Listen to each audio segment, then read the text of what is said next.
Good morning to all of you. Welcome back to my channel. Subscribe नहीं किया तो please subscribe कर लीजिए ताकि आपको आने वाले टाइम पे नोटिफिकेशन मिल सके।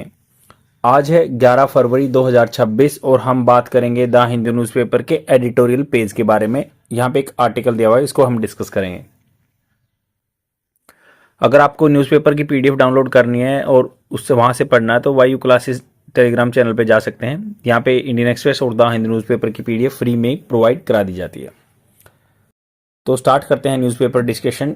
न्यू बिगिनिंग्स एक होता है स्ट्रेटजिकल, जो होता है strategical arms reduction treaty, start treaty बोलते हैं। तो उसके बारे में हम बात करेंगे, पर ये आर्टिकल डिस्कस करने से पहले कुछ वोकेबलरी वर्ड जान लेते हैं जो जनरली आपको एग्जाम में फेस करने होते हैं जब कोई भी एसएससी या बैंकिंग एग्जाम दे रहे होते हैं। तो पहला वर्ड है अमोरस। अमोरस का मतलब होता है शोइंग और feeling related to the romantic love, desire जो दिखाता है। She needs an amorous husband, तो ऐसे उसको सिनोनिम्स क्या हुआ? Loving, passionate, ardent. आर्डेंट होता है उत्साही, आर्डेंट स्टूडेंट भी होते हैं, उत्साही होते हैं। पैशनेट, डोटिंग, डोटिंग भी इसका सिनोनिम है। एंटोनिम्स क्या होगा? Unloving, cold. तो अमोरस का पता चल गया, आर्डेंट, डोटिंग इसके सिनोनिम है। अब नेक्स्ट वोकेबलरी वर्ड जान लेते हैं। नेक्स्ट है एक्यूमेन। एक्यूमेन सबको पता है कि शार्पनेस होती है, स्किलनेस या डेक्स्टरनेस होता है। तो इसके सिनोनिम्स क्या होंगे? जो कि मतलब एक पर्टिकुलर डोमेन में एक्सपर्ट हो, जजमेंट में क्विक डिसीजन लेने वाला हो। तो इनसाइट या किननेस, जो उसमें किननेस होता है, किसी डीप बोलते हैं ना कि बहुत उत्साह से सीख रहा, किननेस हो जिसमें,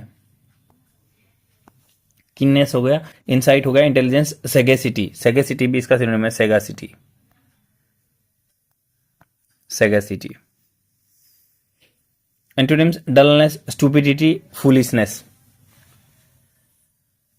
नेक्स्ट वर्ड जान लेते हैं एमिटी। तो एमिटी, एमिटी यूनिवर्सिटी सुना होगा ना आपने बहुत बार। तो एमिटी मतलब फ्रेंडली होता है, जो कि भाईचारे वाली भावना हो, और फ्रेंडशिप, गुडविल जो इसके सिनोनिम है। और एंटोनिम्स क्या होंगे? एनमिटी, दुश्मन, इलविल या मलाइस, मलिस, जैसे द्वेष वाली भावना, malice. Animosity, acrimony, bad blood. Next word है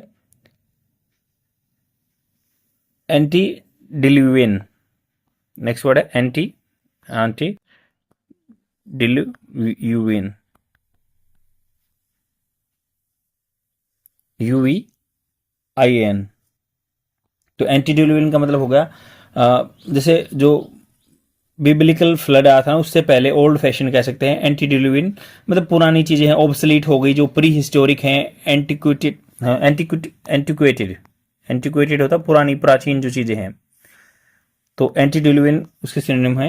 एंटोनिम्स क्या होगा? मॉडर्न, जो इसके अपोजिट में होगा, मॉडर्न चीजें। तो किसी भी चीज के आगे एंटी डिल्यूवियन दिखे तो वो है पुरानी चीज, प्राचीन चीज। अब चलते हैं आर्टिकल पे, इसमें क्या दिया हुआ है। और आपको ये जो बैंकिंग एग्जाम में या एसएससी एग्जाम में सभी जगह ऐसे वोकेबलरी वर्ड्स मिलेंगे, और जो इस न्यूज़पेपर आर्टिकल में वोकेबलरी वर्ड्स आएंगे ना, उनको भी जानेंगे। तो न्यू बिगिनिंग्स के बारे में बात हो रही है। End of start should prompt discussion on wider and equal terms. तो इन्होंने कहा कि जो एंड है, एंड होने वाला है स्टार्ट ट्रीटी का। तो स्टार्ट का क्या फुल फॉर्म है? Strategical arms reduction treaty. तो ये थी कि बात भाई कोई सब ज़्यादा हथियार इकट्ठे ना करें, जैसे यूएसए वगैरह थे, और यूएसए और रशिया के बीच में थी ट्रीटी, बट ये अब एक्सपायर होने वाली है। तो इसको रिन्यूअल के बारे में कुछ बात चल रही है, और अब होना चाहिए या नहीं होना चाहिए तो उससे पता चलेगा। तो इन्होंने कहा कि on February 5 2026 new strategical arms reduction treaty, 5 फरवरी 2026 को जो स्टार्ट ट्रीटी एक्सपायर्ड हो चुकी। एक्सपायर्ड वर्ब की सेकंड फॉर्म मतलब एक्सपायर्ड हो गई थी, हो गई। A symbol of an older era, ये सिंबल था एक ओल्डर इरा, पुराने टाइम का। तो एंटी डिल्यूवियन वर्ड यूज हो सकता है कि ओल्डर इरा के लिए, जो हमने पढ़ा था अभी। इन ग्लोबल जियोपॉलिटिक्स, ग्लोबल विश्व स्तर पर जो भू राजनीतिक चल रही है, जियो मतलब अर्थ और राजनीति जो है, where the US and the UN. तो भू राजनीतिक क्या वर्ड होता है? कि भू राजनीतिक होता है जैसे हमारे जो विसिनिटी में, जैसे यूएसए है और चाइना है और पाकिस्तान है, तो ये भू राजनीति के बारे में बात हो रही है। According to the geographical location के बारे में बात हो रही है, उसमें राजनीति इन्वॉल्व हो जाती है। तो इन्होंने कहा कि सिंबल है ओल्ड इरा का ग्लोबल जियोपॉलिटिक्स का, where US and the united union of soviet socialist republic were engage थे, संलग्न थे, were engage in a escalating spiral. Escalating मतलब जो बढ़ रहा है, एस्केलेटिंग स्पाइरल घुमावदार of one upmanship such as testing mammoth, बड़ा nuclear weapons and space race. तो इन्होंने कहा कि ये जो यूएसए है, रशिया है, एंगेज थे एस्केलेशन स्पाइरल में बढ़ता हुआ वन अपमेनशिप। अपमेनशिप मतलब अपने आप को ऊपर दिखाना, such as testing mammoth nuclear weapon, या न्यूक्लियर वेपन का टेस्ट कर रहे थे या स्पेस रेस में। स्टार्ट ने क्या क्या रिप्रेजेंट किया, पिवोटल शिफ्ट। पिवोटल होता है मेन, जैसे धुर्री होती है ना व्हील में, वैसे ही in how many they approach nuclear competition. तो स्टार्ट ने रिपीट किया था कि कैसे हाउ दे अप्रोच करते हैं न्यूक्लियर कंपटीशन को, from unlimited accumulation towards the negotiated reduction. Unlimited accumulation होता है इकट्ठा करना, उससे के बजाय टुवर्ड्स नेगोशिएटेड एक दूसरे में बातचीत करके रिडक्शन खत्म कर देना। It emerge from the decades of arms control efforts, जो मतलब बहुत सारे 10 चले गए थे, 10 डिकेड होता है 10 साल के पीरियड को कहते हैं, तो बहुत सारे 10 ईयर चले गए थे, ऐसे ऐसे कंट्रोल एफर्ट्स लगाए गए थे। एंड अल्टर्ड चेंज किया था trajectory the path of the cold war final year, जो कोल्ड वार के फाइनल ईयर थे। The nuclear arm race that dominated the cold war saw both super powers accumulate massive arsenal होता है शस्त्रागार, हथियार जहां पे रखे जाते हैं, तो हथियार हो गया। तो इन्होंने क्या है, उन्होंने आर्सेनल अपना हथियार बढ़ा लिए थे उस टाइम पे। इन बाय द 1980 तक the each possessed over 10,000 strategical nuclear warheads मतलब जो आगे पोर्शन पे लगाए जाते हैं मिसाइल वगैरह पे। तो सब इनसे रणनीति के हिसाब से जो थे 10,000 के हर एक के पास थे। यूएस विद ए लोप साइडेड एडवांटेज, लोप साइडेड मतलब एक तरफा झुकाव था, यूएस के पास थोड़े ज्यादा थे। Earlier arms control measures, arm control के लिए जो उपाय किए गए थे, such as strategical arms limitation task. तो एक स्ट्रेटेजिकल रणनीति के हिसाब से आर्म को कम करने के लिए, लिमिटेड लगाने के लिए बात हुई थी 1970 में। Attempted to limit the growth of this arsenal, उन्होंने प्रयास किया था कि 1970 में कि भाई ये लिमिट वहां पे रुक जाए। But were focus on the capping number rather than reducing them. ये क्या थे, फोकस थे, केंद्रित थे। कैपिंग मतलब कैपिंग होता है लिमिट लगाना, numbers rather than the reducing them, reduction की बात नहीं थी, बट ये था कि इतनी ही रख सकते हैं, इससे ज्यादा नहीं रख सकते। स्टार्ट नेगोशिएशन बिगेन इन 1982, दो नेगोशिएशन मतलब बातचीत होनी स्टार्ट हुई 1982 में, और प्रूव हो गया कॉम्प्लेक्स, जटिल हो गया।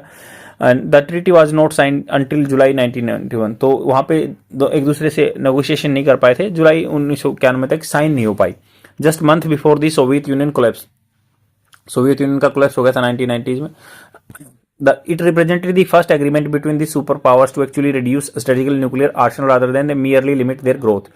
तो ये रिप्रेजेंट किया था कि पहला एग्रीमेंट था, तो दोनों सुपर पावर के बाद एक्चुअली मेरे कम करना, रिड्यूस करना स्ट्रेटेजिकल रणनीति के हिसाब से न्यूक्लियर अस्त्रों को, रादर देन ना कि उसके कंपेरिजन मियरली होता ओनली लिमिट देयर ग्रोथ को।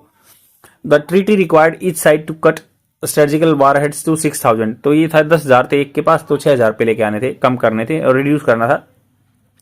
डिलीवरी सिस्टम प्रोपोर्शनली, और डिलीवरी सिस्टम को प्रोपोर्शनली समान अनुपात में कम करना था। This was a significant symbolic होता है एक, जैसे होता है प्रोटोटाइप एग्जाम्पल टाइप में दे दिया, सिंबॉलिक एंड प्रैक्टिकल अचीवमेंट थी। ईच कंट्री वुड हैव रफली 30% fewer warheads than the existing agreement permitted.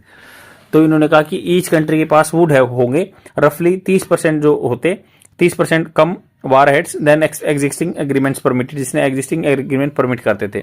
Letter agreement built on the START framework and reduce the deployable warheads to 1700 to 2200 a side. तो जो deployable मतलब जिनको deploy किया जा सकता है, ऐसे भी तो होते हैं ना कुछ जिनको डायरेक्ट यूज में किया जा सकता है, उस स्टेट में बस 2200 तक रहने चाहिए। न्यू स्टार्ट ट्रीटी 2010 में हुई, ये जो लिमिटेड ईच साइड टू 1550। फिर 2010 में एक ट्रीटी आई, न्यू स्टार्ट ट्रीटी, तो उसने कहा कि भाई 1550 होने चाहिए। डिप्लॉयड होता है जिनको बस अपने जस्ट वो पोइज्ड हों, बिल्कुल वार करने के लिए तैयार हों, ऐसे उनको। Each represented further progress down cold war peaks, तो फिर प्रोग्रेस हुई, कोल्ड वार जो पीक पे पहुंचा था उससे नीचे आ गया था। New start with A 15 year life span मतलब टाइम 15 साल के थे। ओट टू इसको करना चाहिए था have been replace with more ambitious outcome, तो 15 साल के बाद क्या है एम्बिशियस आउटकम से करना था। बट गिवन दैट, गिवन मतलब देखते हुए ग्लोबल जियोपॉलिटिक्स, ग्लोबल लेवल पे भू राजनीतिक चल रही थी, seems to be receding, receding पीछे हटना इनटू इंपीरियलिस्टिक स्ट्रक्चर। तो इंपीरियलिस्ट होता है जो इंपीरियल होता है रिलेटेड टू द किंग, तो उस स्ट्रक्चर में वापस पहुंच गए ढांचे में। मर्केंटलिस्ट, मर्केंटलिस्ट होता है related to business tariff systems and a craving for territory, मतलब भूख जो है, एक तो व्यापार अपना बढ़ाना जैसे यूएसए करता है, या टेरिटरी की भूख है, एक दूसरे की जमीन को हड़पना चाहते हैं, तो उसको देखते हुए ये कम नहीं हुआ। इट इज यू सर अनसरप्राइजिंग, ये है बहुत अनसरप्राइजिंग बात है कि कोई सरप्राइज वाली बात नहीं है। मतलब आर्म्स रेस डॉक्ट्रिन, जो आर्म्स की रेस चली हुई थी, टू विल बी रिससिएटेटेड, तो रिससिएटेड का अलग से मीनिंग जान लेते हैं क्या होता है। पुनर्जीवित, रिवाइवल, रिससिएटेटेड, तो रिससिएटेड होगा पुनर्जीवन या रिवाइवल करना। US president Donald Trump has stated that any future arms control must include China, तो कह रहे हैं कि भाई अगर मान लो इसको पुनर्जीवन देना तो आगे भी जिसमें क्या है इन्वॉल्व होना चाहिए चाइना, क्योंकि चाइना तो आर्म्स रेस अपनी लगी हुई है। गिवन इट्स, देखते हुए ग्रोइंग न्यूक्लियर स्टॉक पाइल, यह न्यूक्लियर स्टॉक पाइल इकट्ठा कर रहा है, सिग्नलिंग इशारा कर रहा है कि that US will not be bound by the limits if other major power such as China are free to build up their. तो ये कह रहे हैं कि यूएस ने कह दिया कि भाई हम तो कंट्रोल नहीं करेंगे जब तक ऐसे ऐसे चाइना वाला भी लगा रहेगा। The end of the start may have serious consequences for the global agreement, global level पे जो एग्रीमेंट चले हुए हैं ना, शायद ये कर सकता है उसके लिए सीरियस दुष्परिणाम ग्लोबल एग्रीमेंट के लिए, सच एज एनपीटी के लिए, जो कि 1967 में साइन हुई थी। नॉन प्रोलिफरेशन होता है बढ़ाना नहीं, किसी को संधि बनाई थी, उसमें भी हथियारों को बढ़ाना नहीं था। 5 जो न्यूक्लियर पोजेस्ड कंट्री हैं उन्हीं के पास रहेगा और उनके बाकी के पास नहीं रहेगा। Comprehensive nuclear test ban treaty भी जो हुई थी, they are both noble in theory, theory में तो नोबल है, but the first is discriminatory in the way it seeks to rid the world nuclear weapons, तो पहले डिस्क्रिमिनेटरी रहती है क्योंकि जो है उनके पास रहेगा और नहीं बना सकते, तो ये गलत है, इंडिया ने साइन नहीं कर रखी एनपीटी। और end of the start is an opportunity, ये स्टार्ट जो खत्म हुई ना, अपॉर्चुनिटी अवसर है दोबारा से स्टार्ट करने का, discussion on more equal terms, सब बराबर रहने चाहिए। आई होप आपको समझ में आया होगा, बने रहिए, आपको ऐसा कंटेंट मिलता रहेगा और सीखते रहिए। Thank you very much, bye.